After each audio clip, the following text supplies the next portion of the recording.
Just before we get started with this one, I do want to say that there's going to be some French pronunciations. I'm not a French speaker, I am doing my best though. George Washington, Simon Bolivar, even Pancho Villa. The names of the great North and South American revolutionaries remain globally famous centuries on. But there's one great New World rebel many have forgotten. He was a nobody who became a somebody only after 50 years of obscurity. A freed slave who wound up leading the only successful large-scale slave revolt in history. The general who made Haiti the second free colony in the whole of the Americas. His name was Toussaint LOuverture, aka the Black Napoleon. Born into slavery, LOuverture's early life was an inspiring tale of overcoming a racist system to live a free man. But it was his later years that were truly remarkable, as he kept on rising until he became ruler of the society that had enslaved him, an enlightened thinker, a prescient philosopher, and a brilliant general. LOuverture was also a man who dared to dream of freedom, even if he wouldn't live to see those dreams fulfilled. This is the story of the greatest black revolutionary who ever lived.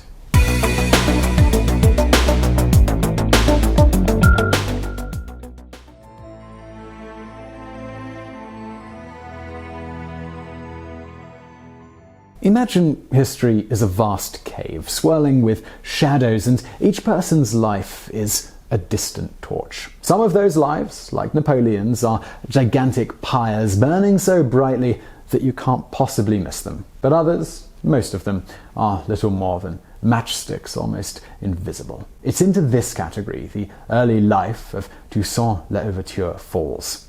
Remarkably, for a man who would go on to liberate an entire nation, we know almost nothing about him. We can say for certain that he was born in the French colony of Saint-Domingue, now known as Haiti, in 1741 to slave parents. We can also say that his original name was Toussaint Breda, after his plantation. But beyond that, everything is myth and shadow. The life of a slave in Saint-Domingue was not pretty. 90% of the population lived in shackles, while a few tens of thousands of whites and freed coloreds, as they were known, existed in a state of luxury. The average slave life expectancy was only 21 years. Those who downed tools, fought back, or ran away could expect to be blinded or mutilated. Yet Toussaint was lucky. One of the consistent themes of the conflicting accounts of his early years is that he was born onto the plantation of a relatively enlightened master. The man who owned Toussaint taught him French, allowed him to gain some medical knowledge, and promoted him to a job as a horse trainer. In 1776, he even granted Toussaint his freedom. It's at this point Toussaint briefly returns to the historical record. He married and had 2 kids, and remarkably, he even owned a slave of his own. After this, 15 more years passed, in which Toussaint left not even the slightest footprint on history. By the time 1791 rolled around, he was 50, an age at which most normal biographies are starting to wind down. By 50, Napoleon had already conquered half of Europe, been defeated at Waterloo, and been sent into exile. By comparison, Toussaint was a small-time farmer, a mere ember in that dark cave of history. That summer, Toussaint had every reason to believe he was going to die in nothing but obscurity. Thankfully for our story, though, winds of change were starting to blow in Europe. In no time at all, Toussaint and everyone in Saint-Domingue would be consumed by the oncoming hurricane.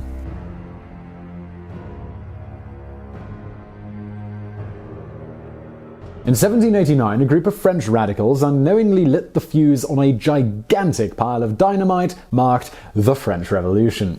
The ensuing explosion would shake up human history. In most cases, the effects wouldn't be felt until a few years down the line, but Saint-Domingue wasn't most cases. It was a radical tinderbox barely kept in check by faraway Paris. Almost as soon as the French Revolution sparked, the entire country went up in flames. By mid-1791, everyone on Saint-Domingue was aware of the storming of the Bastille and the Declaration of the Rights of Man. This was a problem because the Declaration was pretty clear that the rights of men were universal, which in Saint-Domingue they pretty clearly were not. The whites dumped on the coloreds, who dumped on the freed blacks, who dumped on the slaves, with the whole system designed as a pyramid of exploitation. If everyone was suddenly equal, Saint-Domingue would cease to exist. For whites, the French Revolution represented both a threat and a chance to split off and declare a white supremacist republic. For the coloreds, it represented a chance to finally knock the whites down a peg or two. That year, the two sides were almost openly plotting revolt. In doing so, they failed to realize that a much larger group had seen in the revolution an even bigger chance than they did. Out on the plantations and in the darkness of the forests, black slaves had begun whispering to one another. By the summer, the whispers had turned into an idea, which in turn became a plan. Finally, on the night of August 14th, 1791, a group of slaves met outside the capital of Le Cap and performed a secret voodoo ceremony. There, under the stars, they swore by blood to do the unthinkable. They agreed to revolt. If the French Revolution started small before snowballing into an unstoppable avalanche, the Haitian Revolution went straight to the annihilating wall of ice and fury. On August 21st, thousands of white plantation owners were woken by gangs of slaves, dragging them from their beds, stabbing them, shooting them, beating them to death. French children were dismembered, their heads displayed on poles outside of their former homes. Fires were started, entire plantations burned to the ground. The horizon, it turned an apocalyptic red. The bloodshed was nearly worse. The freed slaves in the countryside and the house slaves in the towns had intended to coordinate the uprising, but the field slaves jumped the gun, and the whites and coloreds were able to round up and massacre the town slaves. But it only put off the inevitable. By late September, over 100,000 slaves were in revolt, and Le Cap was flooded with refugees carrying horror stories of rape and mutilation. The Haitian Revolution, it had begun. So where was Toussaint in all of this? Well, he was lying low, refusing to either join the uprising or to condemn it. Some think he was simply waiting to see if the revolt was going to burn out. Others think he was keeping his distance in case of white reprisals. Whatever the reason, as September turned into October and the fires grew until the countryside looked like a vision of hell, 50-year-old Toussaint finally made his choice. First, he shipped his wife and children off to Santo Domingo, the Spanish colony occupying the other half of the island, today known as the Dominican Republic. Then he quietly smuggled his old white master and his family onto a boat headed for the USA. At last, with no one left to care for, he freed his slave, abandoned his farm, and disappeared into the forest. It was the start of what would become a remarkable career, but not straight away. Because of his medical knowledge, Toussaint's first posting was less Black Napoleon and more male Florence Nightingale. A doctor for Georges Beassal's slave army, he kept out of the thick of the fighting as 1791 raged on and the bodies began to pile high. By the year's end, some 4,000 whites and 15,000 blacks were dead.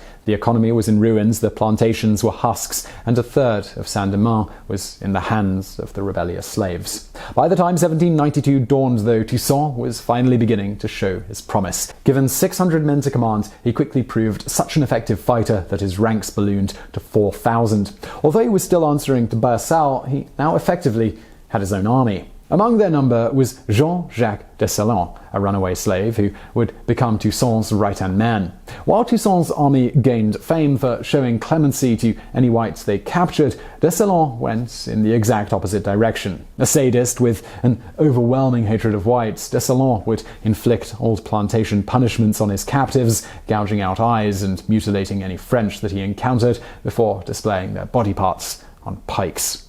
Yet, it'd be wrong to call Dessalines merely a psychopath. Everything he did to his white captives, he had seen done by whites to slaves countless times before. White planters had buried slaves alive, boiled them to death, made them eat their own excrement.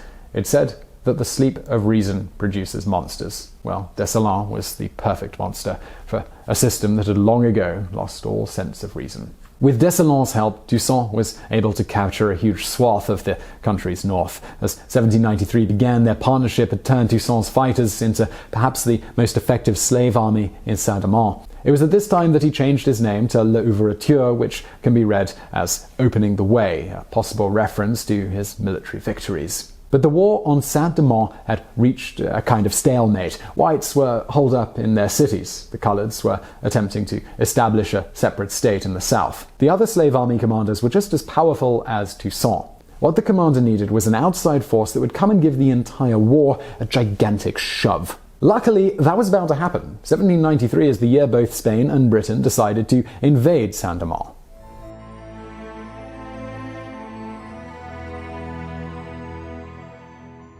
It was the chaos in metropolitan mainland France that allowed the two superpowers to act with impunity. 1793 was the year of the Reign of Terror. In the anarchy the revolution had unleashed, no one had any time to care about what was happening in the colonies. Saint-Domingue had long been prized by other Caribbean powers, and both London and Madrid wanted to take it. But while the British just straight up invaded, the Spaniards arrived with a plan. Their colonists in Santo Domingo opened communication channels with the slave army leaders, promising to respect their freedom if they fought for the Spanish crown. It was a political masterstroke. Most of the slave leaders signed up to fight for Madrid, including LOuverture. They were tired of France and saw nothing new under a British regime except a change of language. However, there were good reasons for thinking LOuverture wasn't exactly down with this Pledge of Allegiance to Spain, as we're about to see.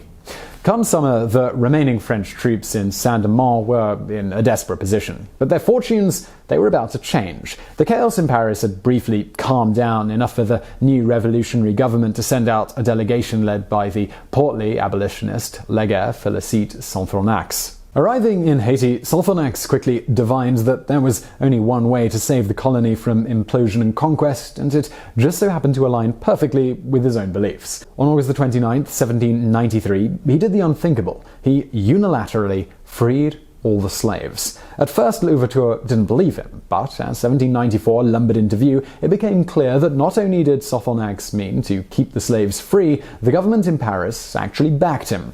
It was at this point that LOuverture made the decision that would catapult him to greatness. LOuverture's army had taken control of the mountains, giving them a natural, easily defended base. So LOuverture knew that he was in a position of strength when he announced that he was defecting from the Spanish. From now on, he would be fighting for the French. The decision changed the course of the war. LOuverture's army marched down from the mountains and decimated the Spanish forces and their black allies. Generals who'd nominally been LOuverture's superiors only days before found themselves forced into retreat into Santo Domingo. As LOuverture kept driving forwards, the Spanish eventually capitulated. Having just lost a separate war to France in Europe, they agreed to give up Santo Domingo, their vanquished black allies, while they were sent into exile. But LOuverture, he wasn't done yet. Pivoting his army around, he now launched his full force against the coastal cities occupied by the British. Although the British would cling on to their Saint-Domingue enclaves for a few more years,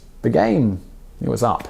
Under LOuverture's onslaught, they were beaten down until the general was able to make peace on his own terms. The deal? That Britain could restart trading with Saint-Domingue on the sole condition that LOuverture refrained from fomenting slave rebellion in Jamaica. Since LOuverture knew British trade would be key to rebuilding the war-shattered economy, this was a win-win. He got everything he wanted, and the British got to back out with a shred of their dignity still intact.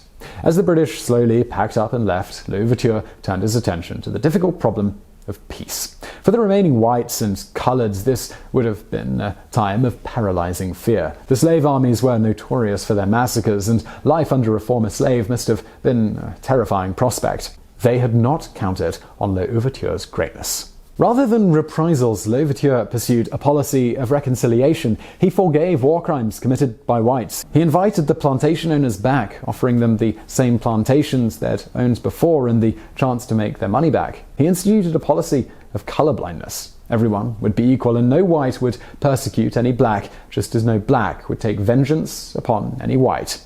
For the slaves, he maintained their freedom. They would have to return to their old plantations and work for 2 years, but they would receive wages, and corporal punishment would be banned. After their 2 years were up, they'd be free to go wherever they pleased. It's moments such as these that show why Toussaint LOuverture remains a fascinating figure. Here was a man who just spent 5 years fighting a brutal race war, and now he was extending the hand of friendship to the very people who tried to kill him. More than just a general, LOuverture was capable of being a statesman whose pragmatism could rival Washington's. But there was still a dark side to LOuverture, and it went by the name of Jean-Jacques Dessalines. In the carnage of the Civil War, the Coloureds had succeeded in carving out a small state in the south under the command of André Rigaud. In 1799, LOuverture sent Dessalines down to terminate the outpost, which Dessalines did with extreme prejudice. The War of Knives was brutal. Dessalines slaughtered anyone who could even conceivably be a supporter of Rigaud, leaving a trail of death in its wake. While LOuverture was busy consolidating power in the north by exiling Sonthonax and other French authorities, Dessalines turned the south into such a wasteland that reconciliation with the Coloureds became impossible. Bloody as it was, the War of Knives did succeed in reunifying Saint-Domingue. For the first time since 1791, the entire country was under the control of one man, and that man was LOuverture. As the clock ticked over and the 19th century began, LOuverture was slowly rebuilding the economy, re-establishing race relations between blacks, coloureds and whites, and making plans to eliminate slavery in Santo Domingo. In short, this extraordinary man was at the peak of his career. It would take the arrival on the world stage of a man even more extraordinary than LOuverture to stop him.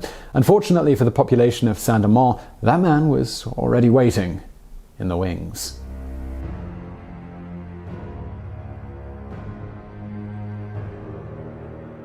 Just as the Black Napoleon was consolidating his control over Saint-Domingue, in Europe the real Napoleon was doing the same thing with France. 1799 saw Napoleon Bonaparte go from being a general in the Revolutionary Army to first consul of France. As it is with many great men, one world stage simply wasn't big enough for both of them. One of Napoleon's first acts was to declare the French colonies would be governed by special rules, meaning the Declaration of the Rights of Man would not apply. Since LOuverture had not actually declared independence from France, instead insisting that he was ruling on behalf of Paris, this was something of a problem. Everyone knew that a slave economy could not be ruled by a former slave. Not that things went immediately south, though. LOuverture publicly praised Napoleon, recognizing him as the new leader of France, and he swore his loyalty to him. His actions seemed to mollify Napoleon. The first consul confirmed LOuverture as the legitimate leader of the colony of Saint-Domingue, but he also issued him with a warning. LOuverture was not, under any circumstances, to invade Santo Domingo.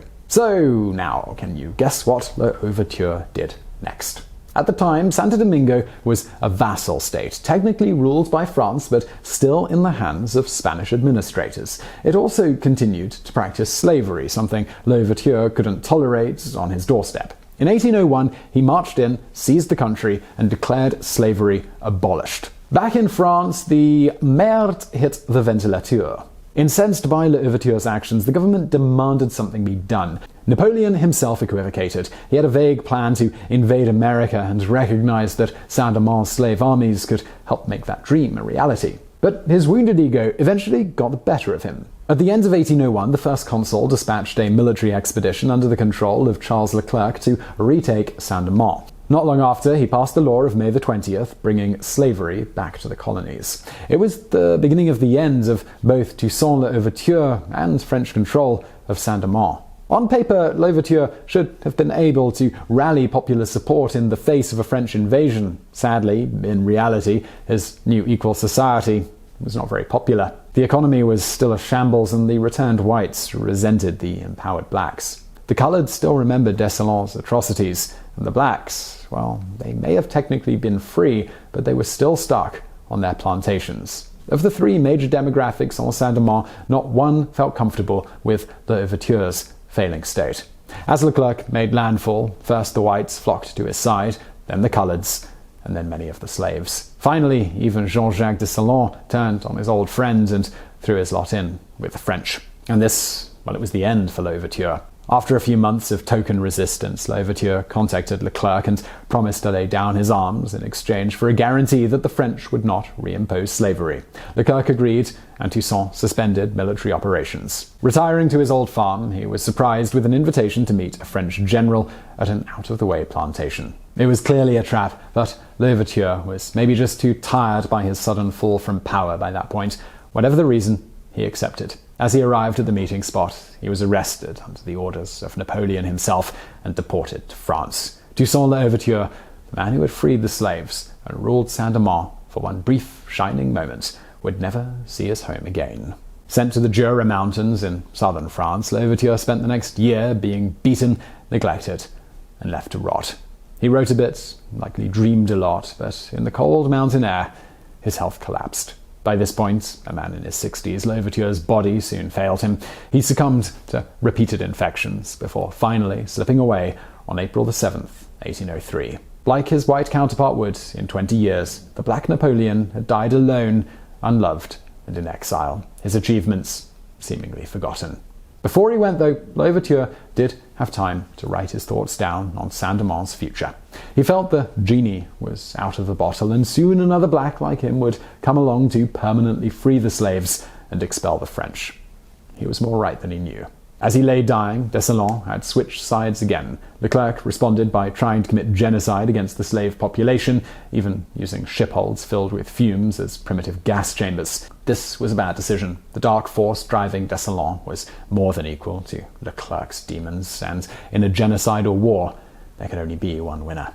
In 1803, Toussaint systematically exterminated all of the whites in Saint-Domingue. Men, women, children, soldiers, civilians, each were butchered by a roving caravan of death that offered no mercy. Only Poles, Brits, and Americans were spared, the former because many of them had arrived with Leclerc only to switch sides, the latter two purely because Toussaint knew that he needed British and American trade to rebuild the economy. Leclerc himself didn't live to see this final French defeat. He died of yellow fever in November of 1802, just after launching his campaign of genocide.